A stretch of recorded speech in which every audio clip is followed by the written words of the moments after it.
So hello my dear students, कैसे हैं। आज से स्टार्ट करने अपन चैप्टर 1। जैसा कि मैंने कहा था 9 तारीख से रेगुलर आपके पास वीडियोस आएगी। तो पहला चैप्टर, पहला क्वेश्चन स्टार्ट करेंगे। पहले चैप्टर का नाम है रियल नंबर। रियल नंबर क्या होता है तो ये तो आपको पता ही होगा। रियल नंबर दो नंबर से मिलकर बनता है। दो नंबर इनमें होते हैं। पहला नंबर होगा आपका रेशनल नंबर, दूसरा नंबर होगा आपका irrational number. So question number 1 very short का फर्स्ट क्वेश्चन स्टार्ट करेंगे अपन। फर्स्ट क्वेश्चन में दिया गया है, बताइए, शो दैट हमें क्या शो करना है कि 7 + 3 × 5 × 7 is even number. First of all आपको ये पता होना चाहिए इवन नंबर होता क्या है। इवन नंबर वह सभी संख्या होती है जो 2 से डिविजिबल होती है। Is that clear. किससे डिविजिबल होती है? 2 से डिविजिबल होती है, वो सभी नंबर होते हैं even number. So question number 1 में बोला है कि इसे मुझे प्रूफ करना है कि इवन नंबर है। तो मैं एक सीधा सा कॉन्सेप्ट कर सकता हूं। सबसे पहले तो देखिए ये प्लस है, इसके इधर एक टर्म और इसके इधर एक टर्म। ध्यान रहे कि टर्म हमेशा डिवाइड होंगे प्लस और माइनस से, मल्टीप्लाई से टर्म डिवाइड नहीं होते हैं। तो मैं इन दो टर्म से मैं क्या कॉमन ले सकता हूं? तो मैं कॉमन ले सकता हूं 7। तो मैंने 7 कॉमन लिया, यहाँ पे 1 आया, और यहाँ से 7 लूंगा तो 3 × 5 × 1 आएगा यहाँ पर भी। फिर अगेन ये है 1, 3 5 जार हो जाएगा 15, 15 + 1 हो जाएगा 16 × 7। अगर थोड़ा सा दिमाग लगाओ आप तो मैं ऐसा कह सकता हूं कि, या इसे भी अगर मैं आगे सॉल्व करूं तो हो जाएगा 112। ये जो नंबर है पूरा पूरा 2 से डिविजिबल है, इसका सीधा सा मतलब ये नंबर एक इवन नंबर हो जाएगा। ठीक है। नेक्स्ट क्वेश्चन में लिखा गया who is called of prince of mathematics. Prince of mathematics कौन है? तो Charles Frederick Gauss is a prince of our mathematics. Question number 3 की ओर बढ़ेंगे। Right the prime factorization of a number.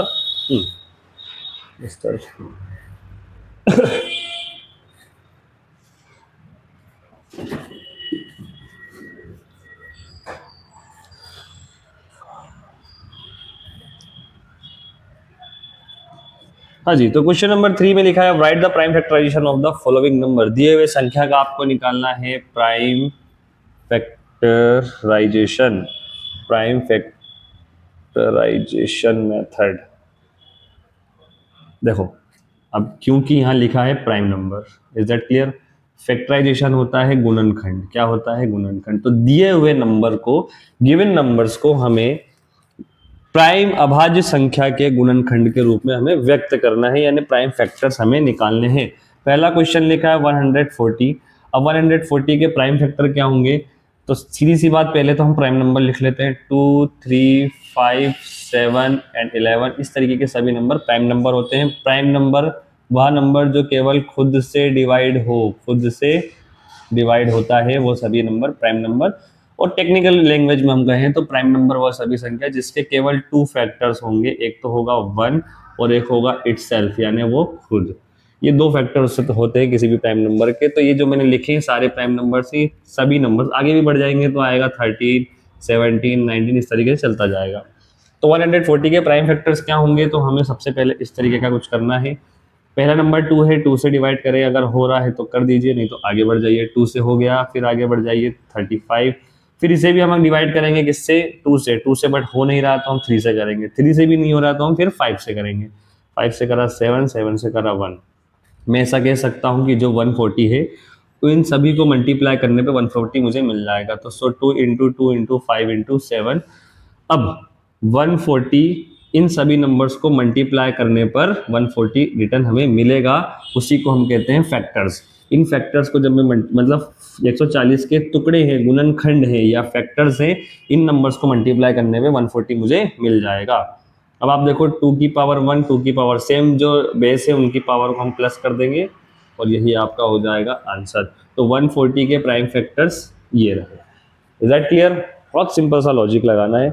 वैसे आपको दिया हुआ अगला 156 को भी इसी तरीके से हम करेंगे। तो सेकंड वाला है 156। पहले नंबर आप देखो 2 से डिवाइड हो रहा है। जी हाँ, हो रहा है। 2 × 1 = 2, 2 × 7 = और ये हो गया 2 × 8 = फिर 2 से डिवाइड हो रहा है, बिल्कुल हो रहा है 39 10। अब ये क्या 2 से डिवाइड हो रहा है? नहीं, ये ओड नंबर है, 2 से डिवाइड नहीं होगा। तो फिर किससे होगा? 3 से। इसमें प्लस पॉइंट 1 है। पहली प्लस पॉइंट तो आपको केवल प्राइम नंबर्स लेना है। दूसरा प्लस पॉइंट है कि एक बार जो नंबर ले लिया उसके बाद उससे रिपीट नहीं करना, आपको बस आगे बढ़ जाना है। तो 2 हो गया, 2 से नहीं हो रहा, सीधी सी बात है 3 से होगा। तो ये हो गया 13। अब 13 किससे हो रहा है, ना 2 से हो रहा है, ना 3 से हो रहा है, ना 5 से हो रहा है, 7 से हो रहा है, 11, 13 से ही हो रहा है। 13 क्योंकि एक खुद में ही क्या है, प्राइम नंबर है। तो ये आपका कॉन्सेप्ट क्लियर। अब 156 के जो प्राइम फैक्टर्स हैं ये रहे आपके सामने, यही आपका आंसर हो जाएगा। Is that clear?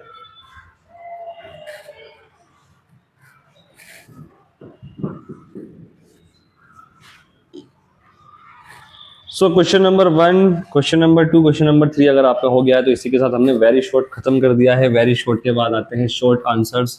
तो चैप्टर 1 के शॉर्ट आंसर्स फॉर्म परीक्षा बोध क्वेश्चन नंबर 1 क्या है, हम पढ़ते हैं।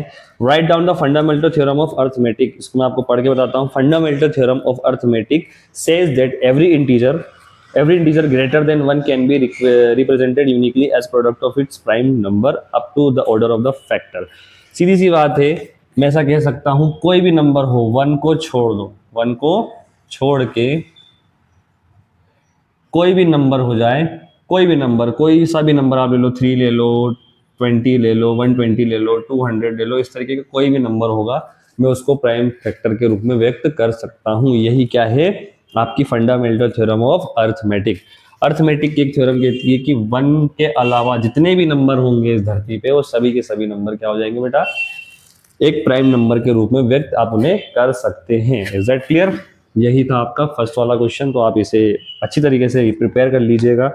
ठीक है, अब क्वेश्चन नंबर सेकंड की मैं बात करता हूं। क्वेश्चन नंबर फर्स्ट हो गया, सेकंड, क्वेश्चन नंबर सेकंड में लिखा हुआ है, हाँ, क्वेश्चन नंबर सेकंड में लिखा है एक्सप्लेन वाई 7 इंटू 11 इंटू 13 ये कंपोजिट नंबर होगा। तो जिस तरीके से मैंने आपको बताया था, प्राइम नंबर जिसके केवल 1 और इटसेल्फ, कोई भी नंबर जो केवल 1 से डिवाइड होगा और खुद से डिवाइड होगा वो होगा बेटा प्राइम नंबर। उसी तरीके से कंपोजिट नंबर में, जैसे इसमें 2 फैक्टर होते हैं, एक 1 होता है और एक इटसेल्फ, इसी में 2 से ज्यादा फैक्टर्स होंगे, 2 से ज्यादा फैक्टर्स होंगे। तो जिन नंबर में 2 से ज्यादा फैक्टर होंगे वही सारे नंबर क्या हो जाएंगे, आपके कंपोजिट नंबर। अब सवाल में पूछा है कि ये नंबर क्या कंपोजिट नंबर है या नहीं, बस हमें इतना बताना है। तो ध्यान से सुनना। तो मैं ऐसा कह सकता हूं कि ये प्लस के बाद इधर एक नंबर लिखा है, इधर एक नंबर लिखा, मतलब एक टर्म ये है, एक टर्म ये है, 2 टर्म आपके पास देखने को मिल रही है। इन दोनों में से मैं 13 कॉमन लूंगा तो यहाँ बचेगा 7 इंटू 11 इंटू 1 प्लस 1। ये कॉमन लेने, sorry mistake, 7 into 11 into 1 plus 1, ये आपके पास बचेगा। अब जैसे ही मैं इसे यहाँ पर मल्टीप्लाई करता हूँ तो मुझे मिलेगा 77 प्लस 1, और मैं इसे प्लस करता हूँ तो 13 इंटू 77 और हो जाएगा 78। अब यहाँ पर एक बार ध्यान से समझना, ये पूरा ही एक नंबर था और इसी नंबर को मैंने सॉल्व करके यहाँ तक मैं अभी तक पहुँच चुका हूँ। 13 को मैं लिख 78 को मैं लिख सकता हूँ 13 6 78, यस और नो? ठीक। अब यहाँ पर लिखा है 13 6 78, मतलब ये तीनों जो नंबर्स हैं, ये जो तीनों नंबर्स हैं, क्योंकि कंपोजिट नंबर में साफ साफ बात होती है कि 2 से ज़्यादा फैक्टर होते हैं। अगर मैं तीनों को किसी को भी उठा लूँ, 13 को ही उठा लेता हूँ और ये 13 इस पूरे नंबर्स में आया है, 3 फैक्टर तो मुझे दिख ही रहे हैं। 13 को अगर मैं लेता हूँ तो 13 के अलावा 13 और 6, मेरे पास यहाँ पर 2 एक्स्ट्रा फैक्टर्स आ गए हैं। अगर ये प्राइम नंबर होता तो ये नहीं आते। तो इस हिसाब से ये एक नंबर क्या हुआ, कंपोजिट नंबर हुआ। ठीक है, वैसे ही आपको सेम नेक्स्ट वाला क्वेश्चन भी इसी तरीके से करना है, बिल्कुल सेम तरीके से करना है। क्या दिया हुआ है देख लेते हैं। हाँ, 7 into 6 into 5 into 4 into 3 into 2 into 1 plus 5, ये पूरा एक नंबर है जिसमें 2 टर्म है। एक टर्म है आपका इधर वाला, एक टर्म है आपका उधर। इस पूरे टर्म में से मैं 5 कॉमन ले लूँ, क्योंकि 5 यहाँ भी और यहाँ भी, तो केवल 5 ही कॉमन ले सकता हूँ। जैसे ही मैंने 5 कॉमन लिया तो मेरे पास बचेंगे 6 इंटू 5 बाहर आ चुका है, उसके प्लेस पे 1 होगा और 1 लिखेंगे नहीं तो कोई ज़रूरत भी नहीं लिखने की, और एक और 1 है तो 1 1 सा 1 ही होता है। सो आगे बढ़ते हैं, हम इन सब का मल्टीप्लाई करेंगे। जैसे ही मैं इन सब का मल्टीप्लाई करता हूँ तो मुझे प्रोडक्ट के रूप में मिलेगा 1008।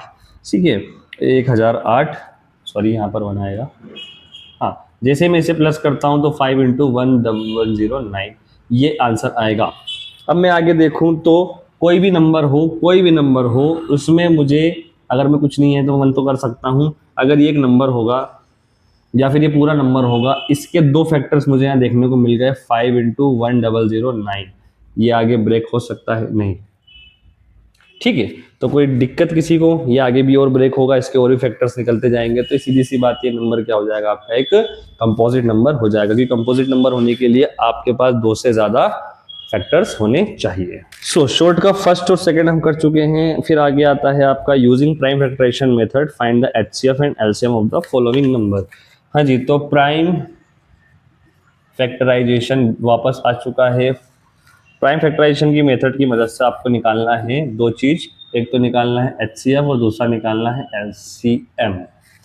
प्राइम फैक्टराइजेशन की मदद से आपको निकालना है एचसीएफ और दूसरा निकालना है एलसीएम। तो किस तरीके से सवाल करना है देखते हैं। सबसे पहला क्वेश्चन आपको दिया है 7, 17, 23 एंड 29।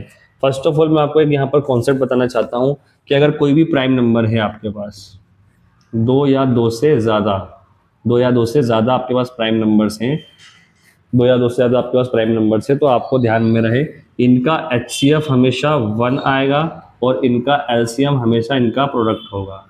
इनका एलसीएम हमेशा इनका प्रोडक्ट होगा। ये छोटी छोटी चीजें ध्यान में रखो क्योंकि ये सवाल दिख रहा है यहाँ पर, ये तीनों के तीनों नंबर्स क्या है, प्राइम नंबर्स है, तो इनका एचसीएफ जो होगा हमेशा क्या होगा, 1 होगा, और इनका एलसीएम जो होगा वो हमेशा क्या होगा, इनका प्रोडक्ट। सो इनका प्रोडक्ट आ जाएगा 1339। Is that clear? ये आपका आंसर हो गया। इतना बेसिक सा कॉन्सेप्ट अगर आपको पता होगा तो ही आप इन सवालों को जल्दी वे में कर सकते हैं, अदरवाइज फिर कैलकुलेशन करना ही है फिर आपको। दूसरा क्वेश्चन है 8, 9 एंड 25। इन तीनों का इनका हमें निकालना है प्राइम फैक्टर, सॉरी इन तीनों का हमें निकालना है। दूसरा क्वेश्चन है आपका 8, 9 एंड 25। इनका हमें निकालना है HCF LCM by the method of prime factorization. ठीक है, सबसे पहले हम इनके प्राइम फैक्टर्स निकालेंगे। तो 8 का प्राइम फैक्टर होता है 2 इंटू 2 इंटू 2, 9 का प्राइम फैक्टर होता है 3 इंटू 3 एंड 25 का प्राइम फैक्टर होता है 5 इंटू 5। ये मैंने सामने इनके प्राइम फैक्टर्स लिखे क्योंकि हमें प्राइम फैक्टराइजेशन की मेथड से ही हमें इनका प्राइम वो निकालना है। थोड़ा सवाल में हम आगे बढ़ें तो आप ये देख सकते हैं, जैसा कि मैंने ये बताया था, कोई भी प्राइम नंबर्स हो जिनमें कुछ कॉमन नहीं होगा उनका एचसीएफ 1 होगा। इट्स मीन उनमें H1 क्या है, कॉमन है। अगर मैं इनके आगे 1 बढ़ा देता हूँ, अगर मैं इनके आगे 1 बढ़ा देता हूँ तो मुझे 1 यहाँ पर कॉमन मिल जाएगा। इसका मतलब है HCF इनका हमेशा क्या होगा, 1 होगा। या तो प्राइम नंबर्स हो जाए या तो उन सभी के प्राइम फैक्टर में कुछ कॉमन ना हो तो भी आपका HCF हमेशा क्या होगा, 1 ही होगा। नेक्स्ट हम इसका निकालेंगे LCM। क्या निकालेंगे भाई, LCM। तो LCM किस तरीके से निकालेंगे, पहले हम इनके प्राइम फैक्टर में, पहले इनको मैं प्राइम फैक्टर को लिखता हूँ इनके एक्सपोनेंट फॉर्म में। एक्सपोनेंट फॉर्म तो आप जानते ही होंगे क्या होता है, 3 का b स्क्वायर और यहाँ पर हमने लिख दिया 5 का स्क्वायर। ये है इनका एक्सपोनेंट फॉर्म, मतलब 8 का प्राइम फैक्टर ये है, 9 का प्राइम फैक्टर ये है। कुछ नहीं किया, इनकी पावर 1 थी, सबको मैंने प्लस करके यहाँ पर लिख दिया। अब थोड़ा सा आगे समझने की कोशिश करो कि जैसे ही मैं इनमें आगे बढ़ता हूं तो मुझे एक चीज तो क्लियर होनी है। क्या क्लियर होनी है कि 8, 9 एंड 25। जैसे ही मैं इनकी तरफ बढ़ता हूं तो मुझे एक चीज समझ में आ जाती है कि 2, 3, 2 का क्यूब, 3 का स्क्वायर एंड 5 की पावर 2, ये तीनों ही प्राइम नंबर्स हैं। ये तीनों ही क्या है, आपस में प्राइम नंबर्स। और मैंने बता दिया था कि प्राइम नंबर का एलसीएम हमेशा उनका क्या होगा, प्रोडक्ट होगा। तो 2, 3 जा 6। मैं इसको ऐसे लिख सकता हूं कि 8 और ये हो जाएगा 9 और ये हो जाएगा 25। इनका जो एलसीएम होगा इन्हीं का ही क्या होगा भाई, प्रोडक्ट होगा। So that is your final answer. समझ में आया कि नहीं आया? एचसीएफ भी 1 हो गया, एलसीएम भी 1 हो गया, क्योंकि अगर प्राइम नंबर डायरेक्टली दिए हैं तो उनका एचसीएफ भी 1 होगा, और अगर उनका एलसीएम निकालना है प्राइम नंबर से तो उनका प्रोडक्ट उनका क्या हो जाएगा, एलसीएम हो जाएगा। ऐसी स्थिति में आप इन तीनों में देख सकते हो इनका कॉमन फैक्टर कुछ भी नहीं है, कॉमन फैक्टर 1 है। जिनका कॉमन फैक्टर 1 होगा तो उनका भी एलसीएम उन्हीं का प्रोडक्ट होगा। ठीक।